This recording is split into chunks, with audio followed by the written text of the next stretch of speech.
The National Weather Service in Buffalo has issued a tornado warning for West Central Monroe County in western New York, Eastern Orleans County in western New York.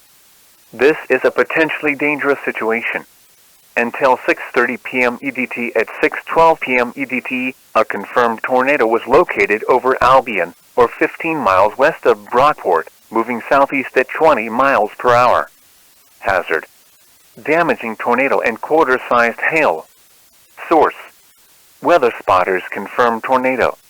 Impact: flying debris will be dangerous to those caught without shelter. Mobile homes will be damaged or destroyed.